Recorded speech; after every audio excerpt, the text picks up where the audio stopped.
Hello and welcome back to the channel. Today we're going to talk about the steps you need to take to get here to Thailand. The first thing you need to figure out is what kind of visa that you're going to get, and everyone's going to be different. And it's so confusing when you're in your home country and you're researching this online and you're looking up the different visas and you get different websites that say different things and you don't know what you qualify for. I mean, let's say you're 50 or older, you do qualify to be on a retirement visa, or there's an education visa, or there's this and there's that. Which one's right for you? Trying to find help for this is like pulling teeth. Believe me, I even tried contacting some attorney that was in Thailand, free consultation. Nah, they immediately wanted to start charging me, I think it was like $300 just to speak with the attorney. The free consultation was just a bait and switch. I'm gonna give you a resource down in the description below to where you can get all your questions answered about visas for free from your computer on Facebook, real easy, from a live person. The place I use is called Assist Thai Visa. They're here in Chiang Mai, Thailand, where I'm at. Now this is exactly what I did when I was in the US. I found them, I think I found them accidentally. I can't even remember. I think it was on an online expat forum for people who live in this area. Anyway, I went on to Facebook and I messaged them. They answered all my questions on Facebook Messenger for free. They will do the same for you, no matter what part of Thailand you're going to. You might be saying, why would they do this for free? Well, I mean, they're hoping that they will get some potential customers off of this in the future. But, you know, let's say you're moving to Bangkok, you got some questions about what visa do I qualify for, then message them. They will be honest with you. They are experts and they will tell you exactly what you need to know. Now, there are some things you're going to need to tell them ahead of time.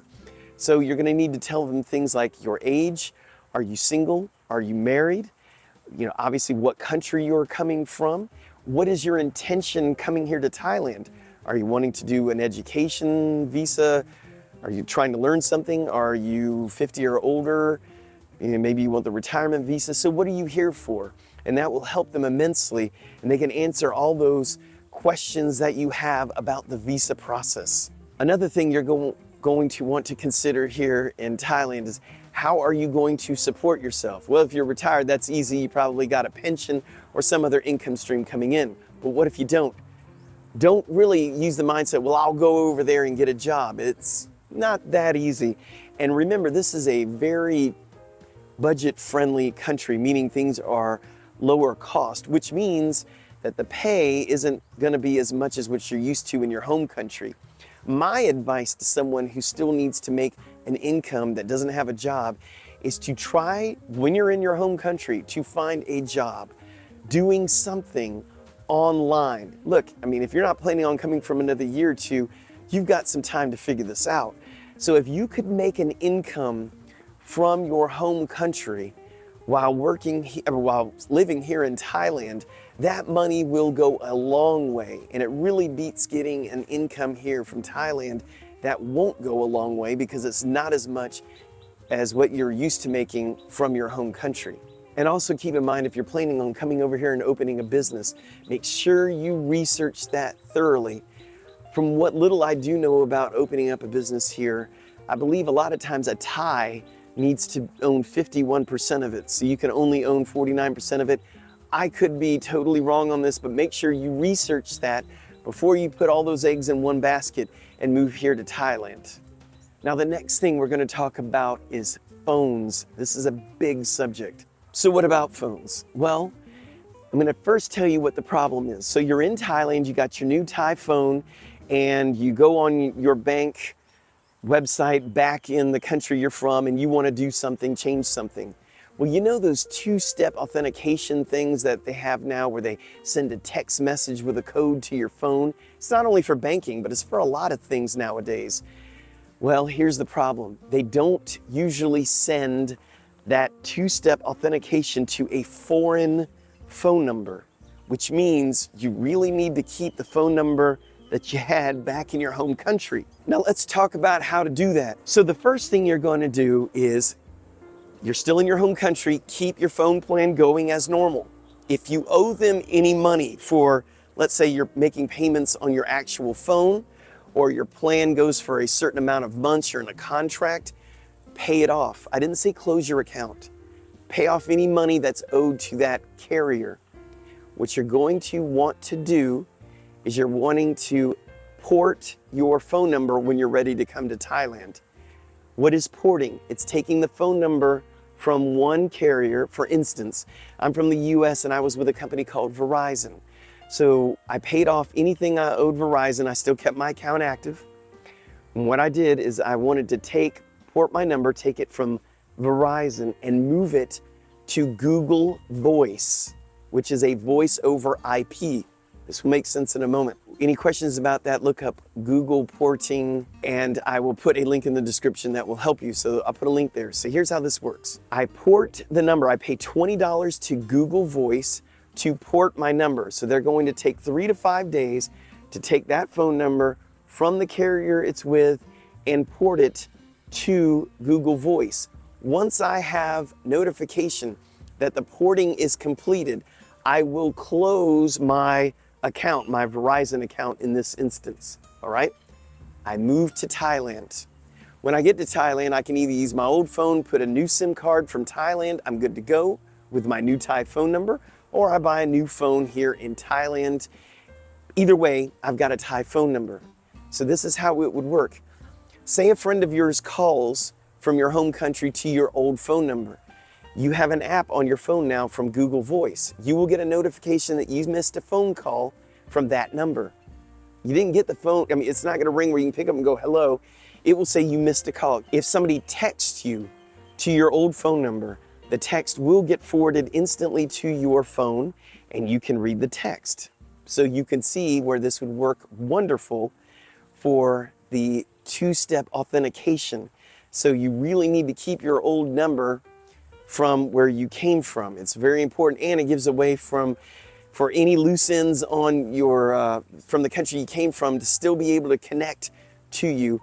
And if you're dealing with your bank back home and you don't want to update your phone number to a foreign number, keep that phone number to your home country. Let's talk about banking for a minute. So it is very important that if you move here that you do open up a banking account here in Thailand. Why is that a big deal? Well, it's going to make your life easier. First of all, if you are on a retirement visa, it's a requirement to have a Thai bank account because they got to show the money coming in.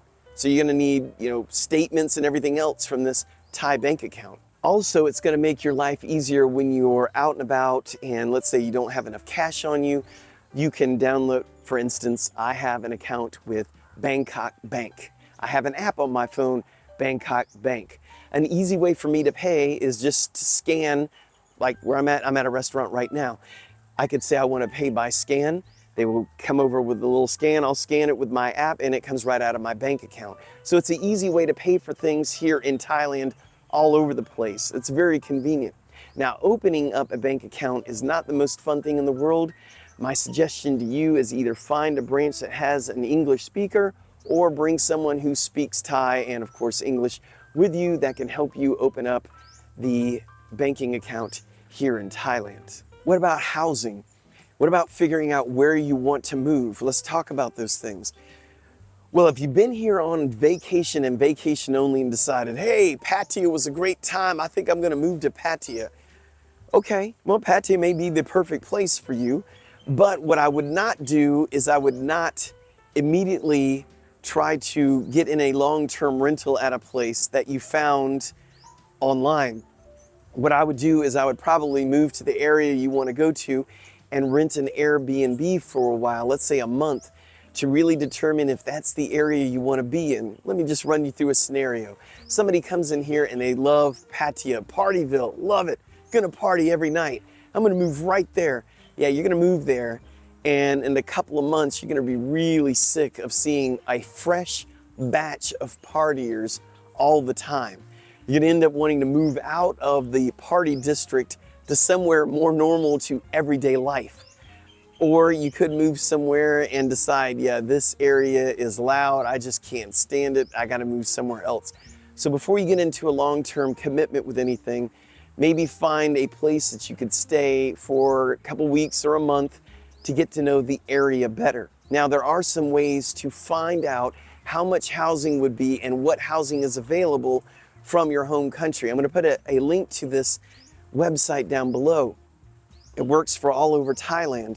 So you can put in there whether you want to rent a condo, a house. You can search for things pet friendly.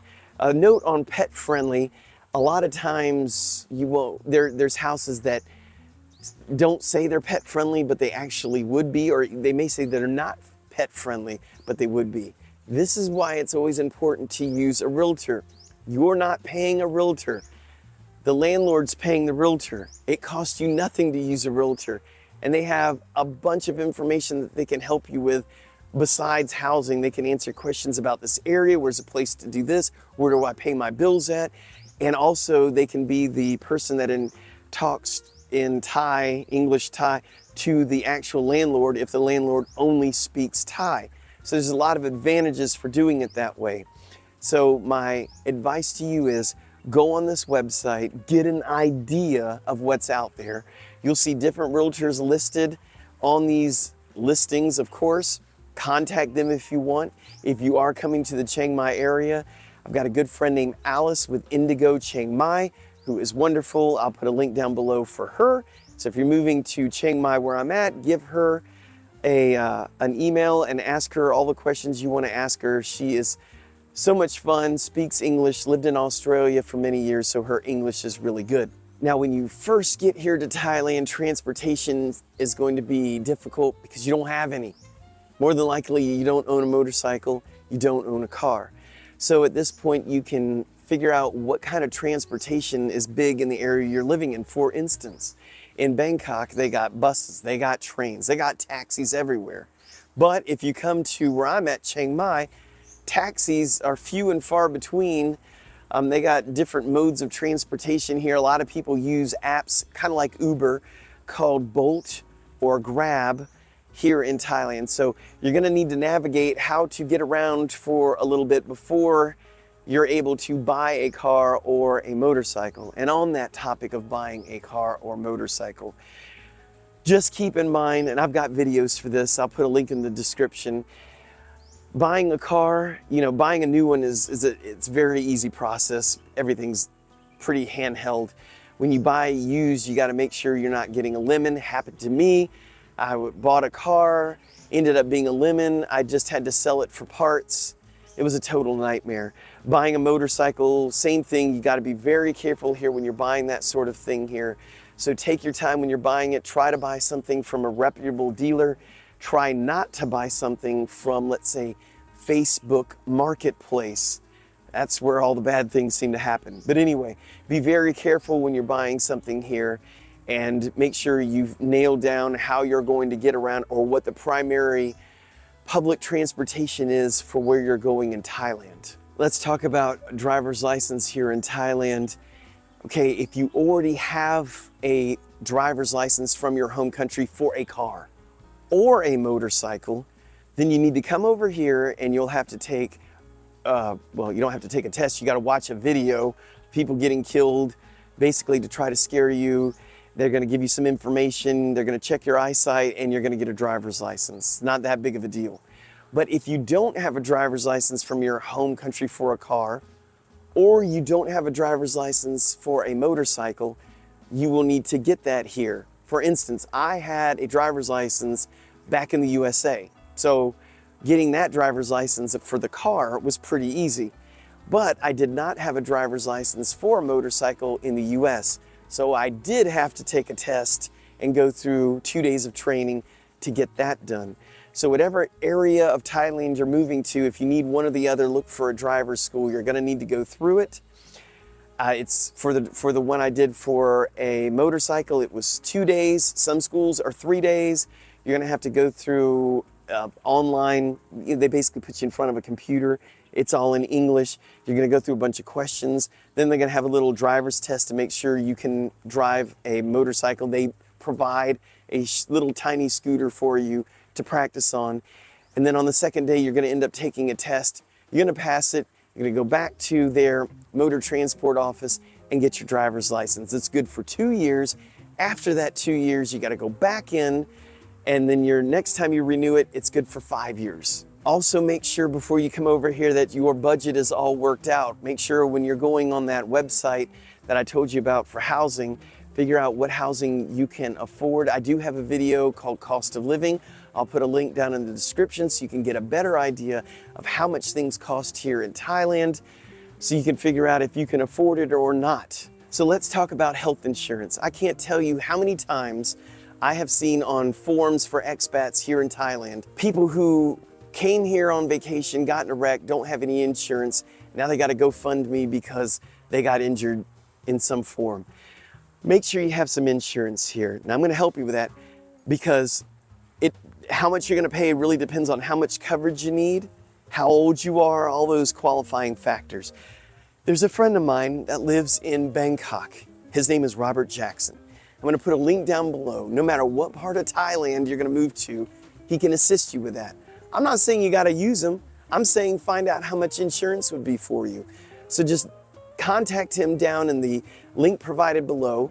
Tell him where you're planning on moving, how old you are, any pre-existing conditions, how much would insurance be, and he can give you quotes based on what you need, how much you want to pay out of pocket, and give you a bunch of advice on what will work and what won't. He's from Canada originally. He speaks obviously perfect English. His wife is from Thailand. So they have been in the business for a long time and helped a lot of expats. Again, I'm not saying use them. I'm saying get some free information there so you can find out if you can afford insurance here in Thailand. I can tell you it is affordable, and it can be as expensive as you want it to be, or it can be very cheap, just depending on how much coverage you think you need. So there's some things to get you started. We sure do appreciate you watching. I surely hope that you do decide to subscribe to this channel. If you feel so inclined, this information was helpful, buy us a coffee. There's a link in the description. We'd really appreciate it. There's also a thanks button down below. That's another way you can give to the channel if this information was helpful to you whatsoever. There's also a link to Patreon. If you want to hang out with us and support us monthly, we sure appreciate it. And until next time, I'm going to close this video out by saying thank you in Thai, which is Khap Kun Khap.